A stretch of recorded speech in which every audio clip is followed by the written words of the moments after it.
남들은 오늘의 날씨를 보면 놀기 좋은 날이라고 말하는데 우리 미라클 대원들은 전도하기 좋은 날이라고 말합니다.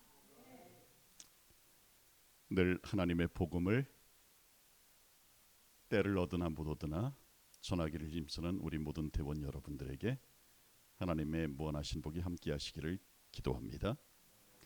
또 오늘 아침 고요 수목원으로 오늘 야유회를 가시는 우리 은혜반 어르신 여러분들에게도 하나님의 은총이 함께 하기를 기도합니다. 오늘 시편 91편에 있는 말씀 우리 함께 읽어보도록 하겠습니다. 시작. 의인은 종려나무같이 번성하며 레바논의 백향목같이 성장하리로다.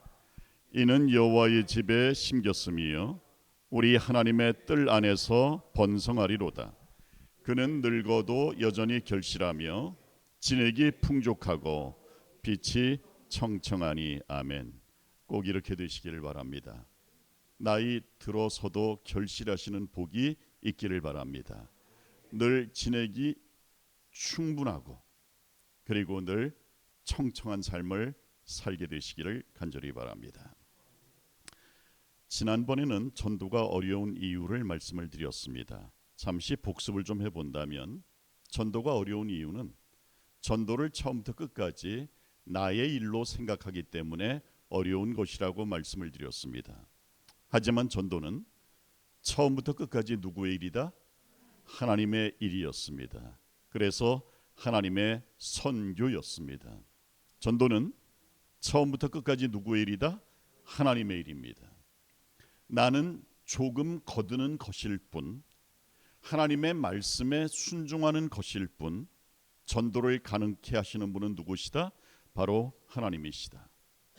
그러면서 내가 할 일은 하나뿐이라 말씀을 드렸습니다. 그것은 뭐였습니까? 조금 더 사랑해 주는 일이다라고 말씀을 드렸습니다. 내 가족, 내 이웃, 내 영혼을 지금보다 조금만 더 사랑해 주는 것, 그것이 전도에 있어서 내가 할 수 있는 부분이라고 말씀을 드렸습니다. 그래서 영혼 구원은 뭐다? 영혼 사랑입니다. 영혼 구원은 영혼 사랑입니다. 여러분, 노방 전도의 장점이 뭐였죠? 그냥 나누어 주기만 하면 되죠. 단점은 뭐죠? 영혼 구원은 뭐다? 영혼 사랑인데 영혼을 사랑할 시간이 있다 없다? 거의 없다.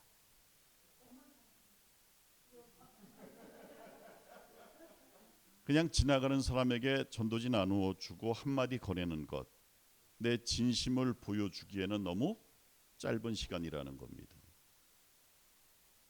그럼에도 불구하고 노방전도는 해야 될까요? 안 해야 될까요? 해야 됩니다. 오늘은 노방전도를 해야 되는 세 가지 이유에 대해서 함께 생각해보는 시간을 가져보도록 하겠습니다. 노방전도를 해야만 되는 첫 번째 이유는 예수님의 명령이기 때문입니다. 여러분, 복음은 기다리고 있는 사람만을 대상으로 하는 것이 아니라 말 그대로 찾아가는 복음이어야 합니다. 예수께서 우리에게 대사명을 말씀해 주셨습니다. 너희는 온 천하에 다니며 만민에게 뭘 전하라? 복음을 전파하라 말씀하셨습니다. 찾아가는 복음입니다. 그 사람에게 내 사랑, 내 진심을 보여줄 시간이 있든지 없든지 뭐라는 것입니까? 전하라고 말씀하고 있습니다. 여러분, 노방전도는 교회 속에 머물러 있는 그리스도의 복음을 세상 속으로 가지고 나가는 것입니다. 그래서 이것은 하나님의 명령이며 노방전도는 예수님의 명령에 대한 나의 순종이라고 말할 수 있습니다. 한번 따라해 보실까요? 전도는 순종이다. 여러분, 전도는 사랑이었잖아요. 동시에 전도는 뭐다? 전도는 순종입니다. 우리는 순종하는 마음으로 전도하는 것입니다, 여러분. 두 번째로 노방 전도를 해야 되는 이유는 내 믿음도 뭐하기 때문에? 살기 때문에 그렇습니다. 지난번에 드렸던 말씀, 전도는 종합 비타민이다. 전도는 남을 구원하는 일이기에 앞서서 누구를 구원하는 일이다? 바로 나 자신을 구원하는 일이다라고 말씀을 드렸습니다.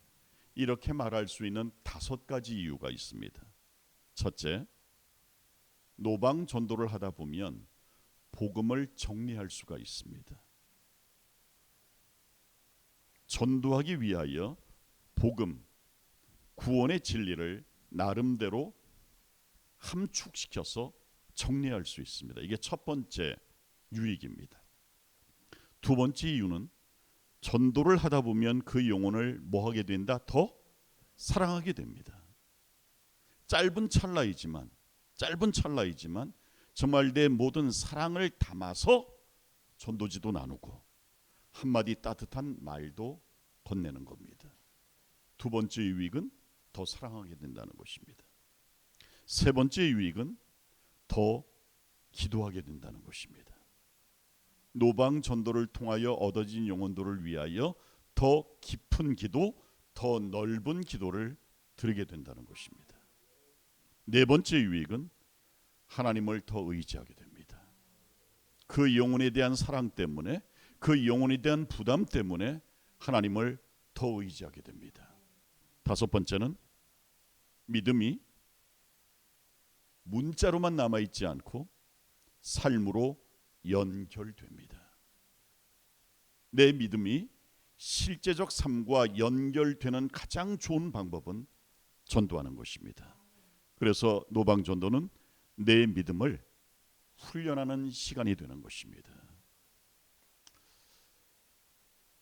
여러분, 하늘과 지상의 차이는 뭐냐면 하늘은 사랑을 실천하는 장소고요, 지상은 사랑을 실천하는 연습을 하는 연습장이라는 것입니다. 한 곳은 연습장이고 한 곳은 실체입니다. 우리가 이 지상에서 그 연습에 매진하지 못하면 하늘에서도 실천할 수 없게 될 것입니다. 그래서 증언의 말씀에 보면 이런 말씀이 있습니다.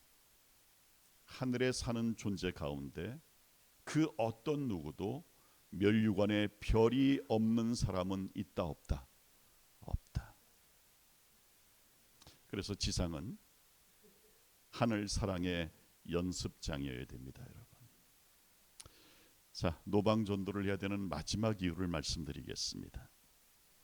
결과보다 순종이 중요하기 때문입니다. 우리 함께 읽어보십시다. 나는 심었고, 시작.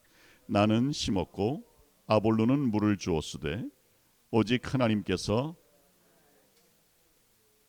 여러분, 때때로 성경은 열매를 거두는 일보다 뿌리는 일을 더 중요시합니다. 이 말씀도 마찬가지입니다. 자라게 하시는 분과 거두게 하시는 분은 누구라는 것입니까? 하나님이라는 것입니다. 우리가 할 일은 뿌리고 심고 물 주는 것입니다. 여기서 물을 준다는 것은 끊임없이 사랑을 공급해 주는 것입니다. 이것이 우리가 할 수 있는 일의 전부입니다. 그런데 노방전도의 가장 큰 단점이 뭐냐면 열매가 쉽지 않다는 것입니다. 그렇습니까? 안 그렇습니까? 하지만 성경은 말합니다. 그럼에도 불구하고 뭐 해야 된다? 심어야 된다고 말합니다. 처음에 읽었던 본문 기억하시죠? 늙어서도 뭐 할 것이라고요? 결실할 거라고요. 결실할 거라고요. 우리 자신에게 있어서는 나이가 들어서도 열매를 많이 맺을 것이다, 이런 의미도 되지만 복음을 받은 사람의 입장에서 생각해 보면 시간이 한참 지난 다음에도 구원받을 수 있을 것이다, 없을 것이다? 있을 것이다라는 하나의 의미이기도 한 것입니다. 그 이유는 뭐냐면 어디에 심겼기 때문에? 여호와의 집에 심겨졌기 때문입니다. 아마 여러분들이 많이 들었을 법한 이야기를 한번 더 해보도록 하겠습니다. 호주에 프랭크 제너라는 사람이 살고 있었습니다. 이 사람은 세 마디 전도법으로 유명한 사람입니다. 노상 전도를 하면서 노방 전도를 하면서 안녕하십니까? 구원 받으셨나요? 혹 오늘 밤 주님이 부르신다면 천국에 가실 수 있으실까요? 이 세 마디 전도로 유명했던 사람입니다. 그런데 열매는 보이지 않았습니다. 지구 반대편에 있는 영국에서 한 교회에서 예배를 마치고 나아가는데 한 사람이 간증을 자처했습니다. 목사님, 다음 주에 저에게 간증할 수 있는 기회를 주십시오. 네, 5분만 드리겠습니다. 그런데 이분이 다음 주에 어떤 간증을 했냐면 가족과 함께 호주 여행을 갔다가 시드니에서 주지라고 하는 그 스트리트 가에서 도로에서 이 할아버지를 만났다는 것입니다. 그 중에 마지막 질문, 오늘 밤 죽는다면 과연 구원받을 수 있습니까? 천국 갈 수 있습니까? 이 질문이 돌아온 이후에도 계속 남더라는 것입니다. 그래서 지난주에 교회를 찾았고 이제부터 교회를 다니기로 결심했다는 것입니다. 이 간증을 듣고 난 다음에 몇 달 후에 남아메리카에 있는 선교 집회에 가게 되었습니다. 그리고 선교 집회에서 이 짤막한 이야기를 전했습니다. 그런데 집회가 끝난 다음 세 사람이 찾아와서 자기가 어떻게 믿음을 갖게 되었는지를 고백하는데 공통적으로 그 제너 할아버지 얘기를 하는 것입니다. 다시 시간이 조금 더 흘러서 이번에는 인도에서 집회를 하게 되었습니다. 함께 식사를 하다가 앞에 있는 사람들과 대화를 나누는데 역시 내가 구원을 받은 것이 호주 여행을 갔다가 그 할아버지로부터 전도받았다는 것입니다. 한 달 후에 이번엔 미국에 있는 해군의 군종들, 군목들의 집회를 가게 되었습니다. 역시 이 얘기를 했고 군목 2명이 찾아와서 저 역시 그렇게 믿음을 접했다는 고백이었습니다. 마침내 이 목사님이 호주 시드니의 집회 초청을 받았습니다. 주말 집회를 하고 난 다음에 목사님들께 물어보았습니다. 혹시 제너라는 할아버지를 아십니까? 안다는 겁니다. 노방전도로 유명하다는 것입니다. 그런데 나이가 많아져서 이제 그만두셨다는 겁니다. 수소문을 내서 집을 찾아갔습니다. 병들어 있었습니다. 혹시 세마지 전도를 했던 그 할아버지 맞습니까? 맞습니다. 하지만 40년을 전도했지만 열매는 없었다고 고백하면서 눈물을 쏟았습니다. 그때 이 목사님이 놀라운 소식을 전했습니다. 3년간 조사를 해보니까 프랭크 제너라는 세마디 전도법을 통해서 구원받은 사람의 숫자가 무려 14만 6천 명이나 되었기 때문입니다.